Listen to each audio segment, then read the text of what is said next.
May 2005, I was at a university similar to this in North Carolina, graduated with an ag degree, had this big, bright future, not in production agriculture.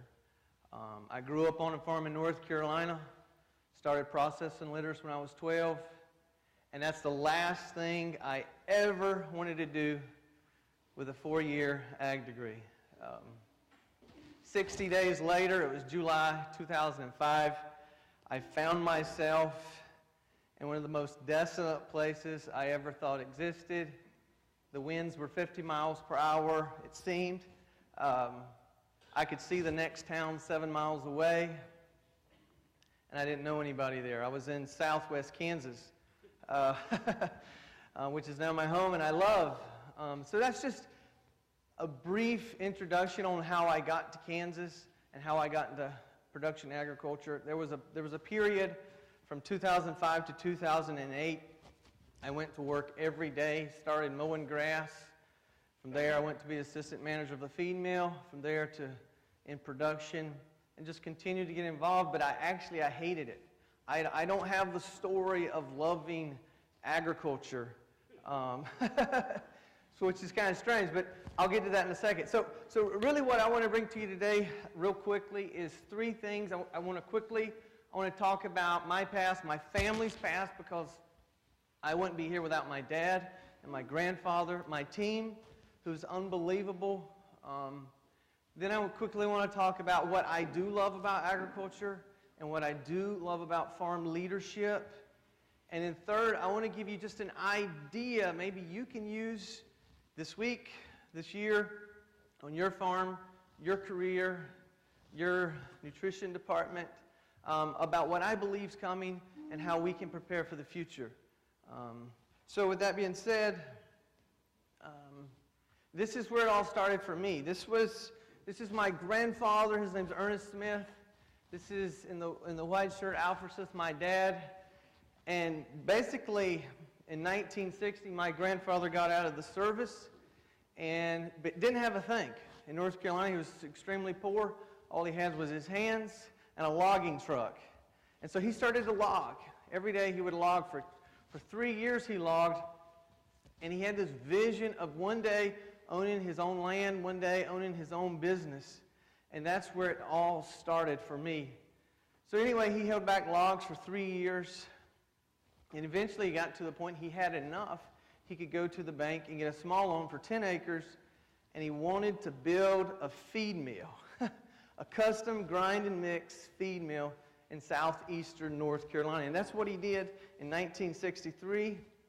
Obviously, through the 60s and 70s, that business dried up, and that's when they decided to buy a few sows. So in 1970, my dad and grandfather purchased 300 sows and started to sell feeder pigs in North Carolina.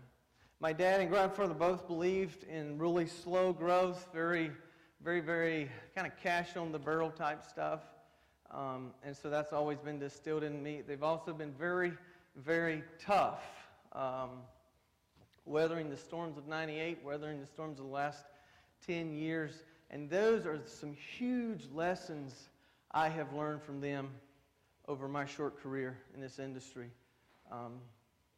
So anyway, through the 90s, my dad's, there was a lot of integrators getting bigger and bigger and bigger, and just continued slow growth in North Carolina, few grower relationships.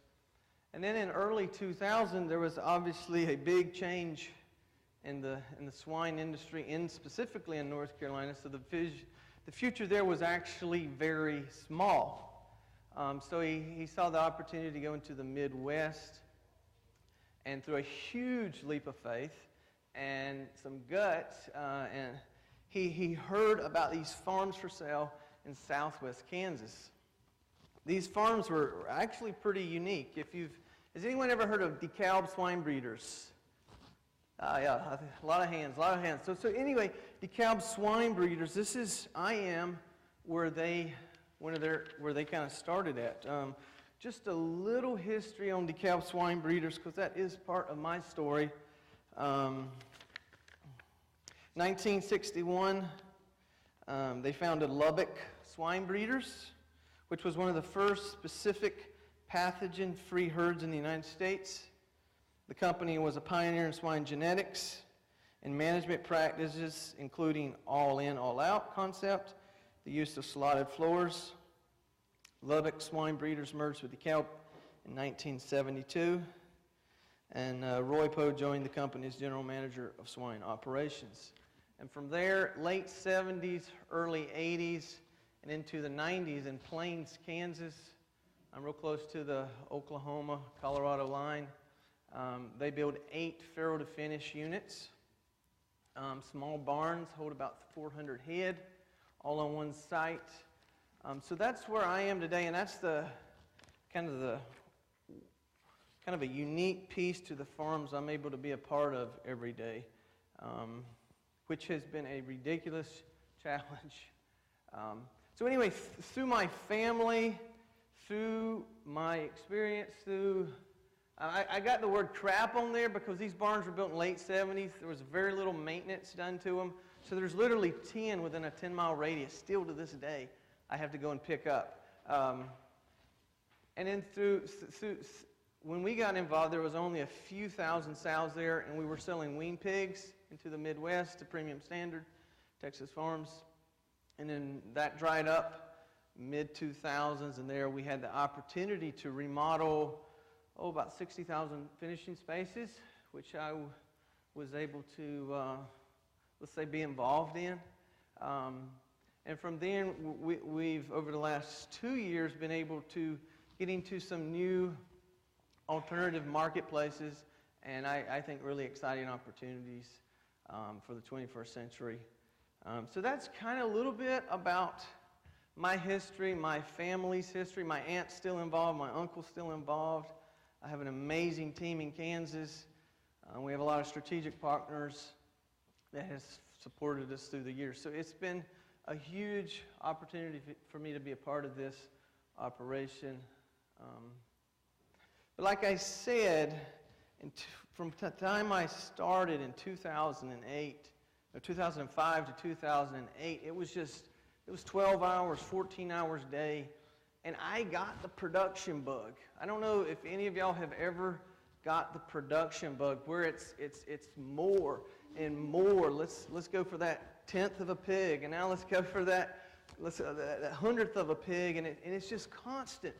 And I was so driven and so insane about this, I became a really bad leader. I was a terrible manager for my farm. These are some of the barns. You can see they're kind of old and ugly a little bit. But anyway, it drove me insane because there was always that push not only for more, but for less cost. It was always less. How can you cut back? We call it feed efficiency, but it's how can they eat less feed, but also gain. And it was just, there's nothing wrong with that. It's good economics. But it was bad on me as a leader. And I hated that because I would come to the barn, I'd come to the farrow, and I would get mad, and I would yell and curse and be a really bad person until 2008. In 2008, I heard this guy on the radio. Has anyone ever heard of Dave Ramsey? Everyone, he's a really cool guy, high energy financial guru. So anyway, he somehow convinced me through the radio to go to his seminar. So anyway, I went to his one-day leadership seminar and learned one thing. I literally don't remember anything he talked about except this one thing, and it literally has changed my life. It has grown my love for agriculture. It's grown my love for people and pigs and doing what's right. And that one thing was reading. It was reading. He told me that leaders are readers. Prior to that point, I always considered myself a manager. I was a sow farm manager. I was an assistant feed mill manager. I was a maintenance crew manager. And I know these are semantics, but he convinced me to read. So anyway, I started to read. I was reading in the evenings. I was listening to books on the way to the farm. And anyway, Jim Collins, I read his books. I read John Maxwell, his books. And I started reading all these business books. And I completely started to see the farm in a different way. I completely started to see people in a different way. And that's the one thing that matters more than anything on a farm. It's so much more than pigs. It's so much more than KPIs, key performance indicators. It's so much more than return, and it's people.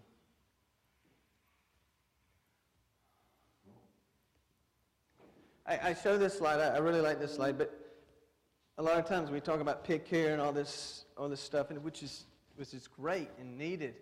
But who cares for the pig? It's people. It always comes back to people.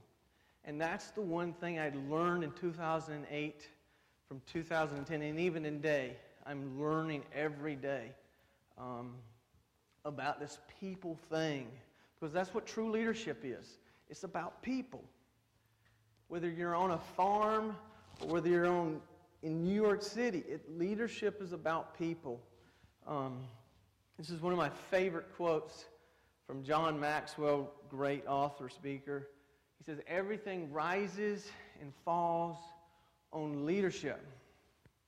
So with that quote, looking at my farm, looking at my numbers, looking at my team, where I'm marketing my animals, this brings everything back to me.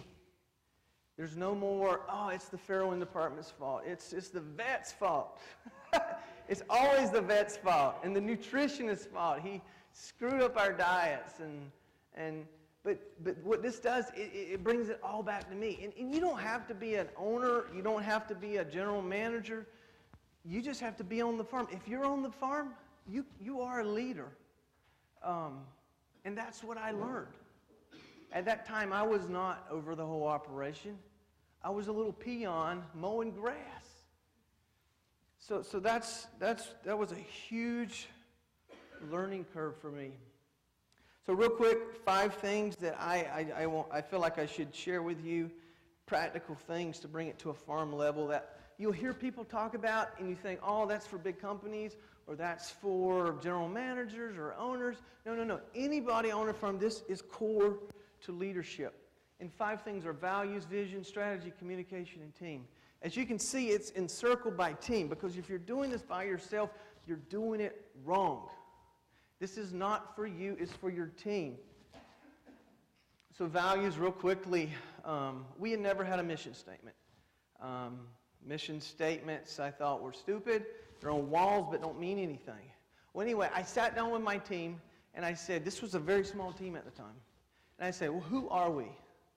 And we all wrote down a list of 10, 20 things of who we are. And then guess what? There was commonalities between everyone's list. They are dedication, their pride, their care, that's for people and for animals, and that's innovation. And we all had similarities in who we are, because all a mission statement or values, all that is who you are. And all we're doing is recording that. So we did that in 2009. And then actually, it is not on any wall. I will not allow it. But it's trained, it's rewarded, it's encouraged, and it's talked about. Literally this week, we had a guy who made a stupid mistake, and we used that value system to make a decision on whether he was going to stay on the farm or not. So that's just an example of how it can be used. And obviously, with new hires, we're always talking about these values. So that's one of the things that's so easy not to do. But anyone here in here who's in any sort of leadership person, I would recommend you need to have a list of values. First thing, vision. Vision is basically, Andy Stanley wrote a fantastic book called Visioneering. And he says a vision is the way things should be. Okay? So the way things should be. Not the way things are, but the way things should be. So you've got a vision of your farm. I know you do. Of how it looks, how it feels, the key performance indicators, PSY. But the question is, does anybody else have that vision? Do you ever share that vision? Like I said, leadership to me, like I've learned the hard way, comes back to me And it really comes back to me focusing on other people. So my question to you is, do you share your vision with your team? Every 90 days, we have any sort of manager, leader, and we take a half a day. We go to a local restaurant, and we just sit down. We talk about all the successes of that quarter, even though it's a really crappy quarter. And then we talk about that vision. I get up, and I, as a leader, and say, this is where we're going. And I do that every 90 days, and I wish I'd have started in 2009, but I just started in 2014. But we've got to communicate where we're going with the farm, where we're going with the department, where we're going with our careers. I think it's so important for everyone to know that. Strategy, everyone in here is great with strategy. The doctor shared some great strategies. Strategies is basically plans to get stuff done. So you have a nutrition plan strategy, you have a health strategy, biosecurity strategy. You have all these strategies. That's another very important piece. But like I said, they have to fall in this order: values, vision, strategy. Because what you want is all these to align. You want them to work together and not against each other. Fourth is communication. It's one of those things we talk about but rarely do. Literally, my dad still lives in North Carolina. Last week, my aunt, she does all our accounting, and we'll get together every couple of months. And they say, Nathan, what are we doing about this problem? And I was like, oh, I told you a couple weeks ago. And he got really mad. He's like, no, you didn't. And I was like, yeah, I think I sent you an email about it. So get back to communication. Communication is not something you do one time. It's not one email, text, or whatever. It's something where, as a leader, you've got to own and make the effort to go over and over and over. This is what leaders do, and I've done it wrong so many times. Last piece is execution. So when you have the values, vision, strategy, communication, execution, that's what farmers are fantastic at. They're amazing at execution, especially guys in pig farms. Whenever we want to change a vaccine or change a process, it's unbelievable what my team can do with execution. This is where it all comes together. Day-to-day management So these are kind of my 5, principles of farm leadership I think are necessary for 21st century farming. And this is what got me really engaged with agriculture. It's not that we're going to, be the very best PSY in the country, or that we're going to market the heaviest pigs in the country. It wasn't, that stuff didn't get me excited. Maybe it gets you excited, but this is what got me excited. There was something bigger than KPIs, and it was the people. It was the people. Because honestly, today, when we have our biggest challenges, and honestly, we had a farm, one of our cleanest farms, back in November, broke with PRRS. It was a sad day. Sad day. And honestly, that day, we got together, we complained about it, but honestly, there was a lot of joy in being with my team, with being with the manager, talking about it. Honestly, that's why I do what I do, is for the people. And I bet a lot of y'all in here do it for the people also. Because who wants a completely autonomous barn, Tim? I don't think we do, and I don't think the consumer wants that either.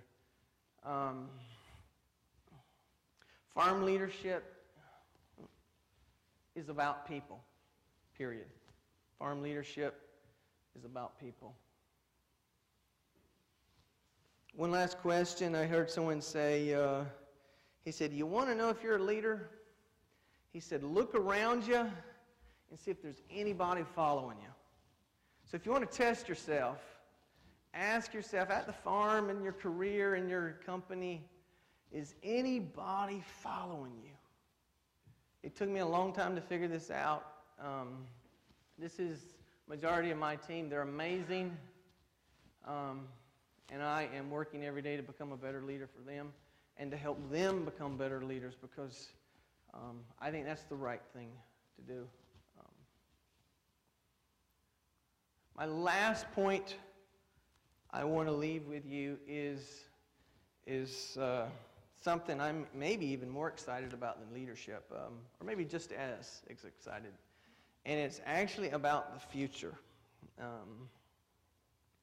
Several years ago, I was actually very worried about the future. I'm not in Iowa or in southwest Kansas. Our corn basis isn't fantastic. It's pretty good this year, but it's not great. It's not Iowa basis. And so I was really worried about where we were going to be long term. We didn't have 100,000 sows, but we were big enough to not do things very quickly. So that's really what brings me to my last point here about the future, is the future can be scary. I mean, we look at the fourth quarter of this past year. Wow, who saw the $45 hogs coming? For 2 months. Who saw that coming? Who saw P&E coming? This is a freaking scary future. And the way my team is approaching it is through, not through tools or strategies, or it's actually right here. It's through the way we approach problems, our thinking, and that's what I want to share with you, a strategy we kind of use every 90 days. An unknown future begins with a bigger vision. So I'm going to walk you through a quick exercise, okay? So I want you to imagine you're at your farm, you're at your operation, you're at Pipestone. And what I want you to do is think about, what is that bigger vision? What is that bigger farm? I don't know what it means for you. Bigger PSY, more revenue, more hogs at the plant, Chris. What is that bigger vision for you in your department or area or career? A lot of times we get focused on numbers. A lot of times we get focused on yearly targets. Year's a good amount of time, but what I've found is a year in 21st century agriculture is a little bit long. It's actually way too long as fast as things change. So we start with a bigger vision. Let's call it 1 year out. Oh, there we go.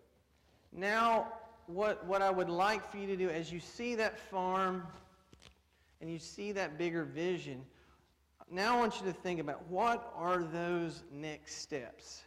What are those intermediate steps that have to happen for you to build that barn, or to sell that much product, or get those research dollars? What are those intermediate steps that you have to do to achieve that bigger vision?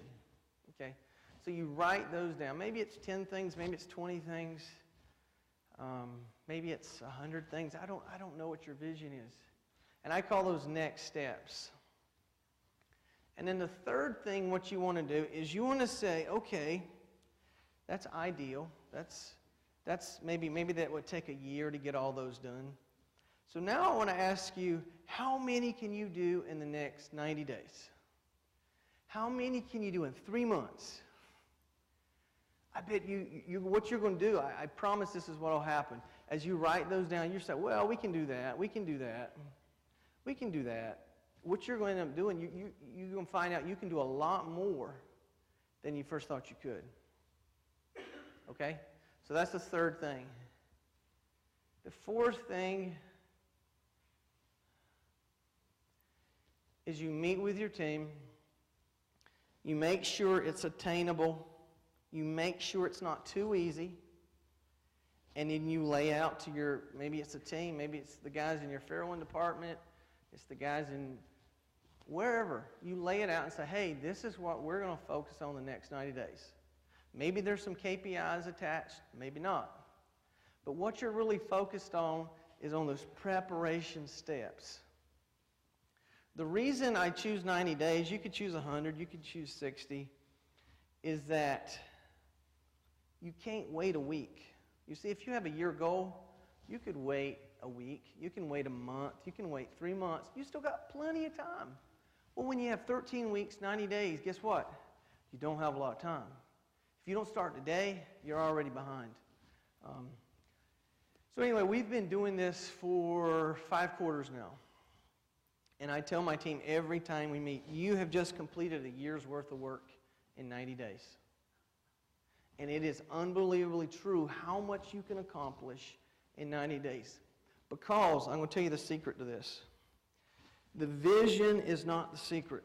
The vision is pretty, it's fun to think about, it's fun to talk about, big goals. That's fun to talk about in the evening. But the work gets done during the day. You see, there's no learning when you talk about big goals and visions and all that stuff. There's no learning. All the learning happens in the execution. All the new skills in farrowing 24 hours a day are developed when you actually do 24-hour farrowing. That is where the new capabilities are built. And that is the secret, I believe, to 21st century farming. Is quick, fast learning. Because I believe technology is driving, it's not really driving our farms. Last night, talking with Tim with Broken Bow, we were just talking about these cool ideas they're using in their barns. I was telling them a few things we're doing. But there's not a ton of technology that's driving our farm. But it is driving our consumer. It is driving our marketplace. It is driving how our president interacts with the world. And these affect us. They affect how we get paid. This is a cool quote from Peter Diamandis. If you really want to read some really way out there things, this guy's hardcore. He wrote the book Abundance and Bold. Anybody, I think, in a graduate program should check this guy out. He is the real deal, doing big stuff around the world. He gives this quote. He has 10 laws about the future. He says, when you're given a choice, take both. No more of this either or. Do both. Choose both. When we're doing projects, we don't normally just choose one. We do both. And it's based around this idea of maximum learning. This is not for everybody. This is just my little take. After 10 years, I've been in the swine industry, growing up in the swine industry, seeing it change. Coming from North Carolina, I have a little bit different perspective, I think. Won't go into that, but have a different perspective on U.S. swine production and that supply chain and how quickly you can become out of sync with what's needed. Seen it happen recently. But anyway, this is a quick example. So we started doing this 90 days of must. That's what I call it, 90 days of must. Quick learning, quick execution at all levels of production, farrowing, breeding, pens, whatever. And anyway, so I had this cool opportunity 5 quarters ago. It was a great opportunity. I thought it was going to be my big thing, my team's big thing, my farm's big thing. And anyway, we started to use this concept of fast learning. So anyway, we started doing work with pen gestation. We started doing work with pen farrowing. We started doing work with all sorts of antibiotic-free type stuff. We started doing all this quick learning. And anyway, guess what happened to the deal? The deal died. The deal died. I had my beautiful vision of pig utopia died on Christmas of 2015, I'm sorry. But anyway, that learning, those skills that were developed, I had those. They were mine. They were my team. Nobody was going to take those capabilities from us. And anyway, this came along. This farm, Monsanto, who had purchased DeKalb in the late 90s, had half built it. It was part gestation and nothing else. They left town. We never had the credit or the opportunity to ever use it.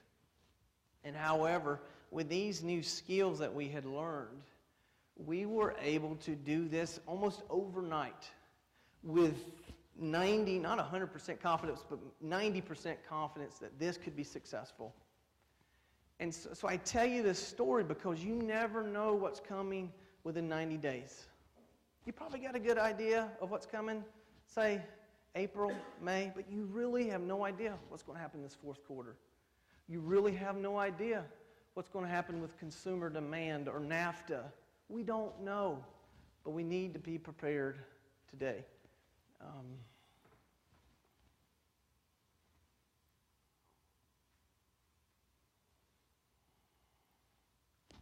So anyway, this farm we were able to build out. It's beautiful. I'm really proud of it. My team did an amazing job. And so that's why I'm so passionate about learning. I'm so passionate about leadership. I'm so passionate about my team learning very quickly because it creates such energy. Maybe there's no disrespect against KPIs and hitting targets every week. That's awesome and very economical. But there's other opportunities. There's other things to learn, I believe, in our industry, and that's what I'm excited about. And so, yeah, I call it the 90 Days of Farm Must. And this is something we do every 90 days on a Friday afternoon. So lastly, I again, thank you, Dr. Goodban, for inviting me. The K-State faculty are awesome. And I'm proud to be here and represent my team, my family, and just kind of share with you what not to do. And maybe a few things that I've learned over the last 10 years that maybe you could use on your farm. And then lastly, just another way. This is my friend Travis Feeser. He's passionate about row crops and farming. And so we started about a year ago something called Peak Ag Radio. It's super not professional.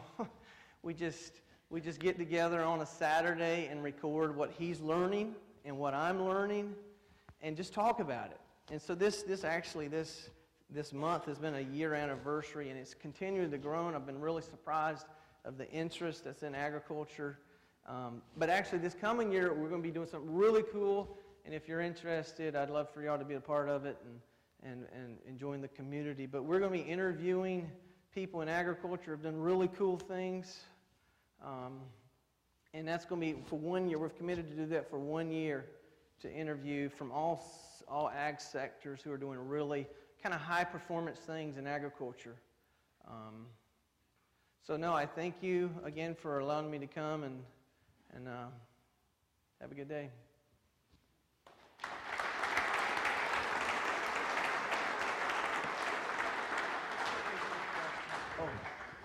We have time for some questions for Nathan. If you have some questions or comments about some of the things that he's talked about with what they're doing and in his leadership on his farm and how they've evolved that. What happened in December 2015? I may have missed it. My big utopia, pig utopia. Yeah. It was squashed. By somebody pulled out. Yeah, totally pulled out. Yeah. It was a bad deal. We had a very sad Christmas. Michael, do you have any must-read books that you recommend to us? Don't shoot me if... Oh, yeah, he was saying must-read books. I think anyone in the agricultural world, if you have any hand in agriculture, and please don't shoot me. This is no disrespect to anybody, but there's a book called The Meat Racket. Has anybody read that? The Meat Racket, Rob? Everyone in here should read The Meat Racket. It is unbelievable. There's some truth. There's a lot of truth. There's some kind of wishy-washy stuff in there, but it's the story of Tyson and how, I will say, our industry was developed not 20 years ago, but 75 years ago. So I would say The Meat Racket and John Maxwell's 5 Levels of Leadership. So that would be my 2 recommendations.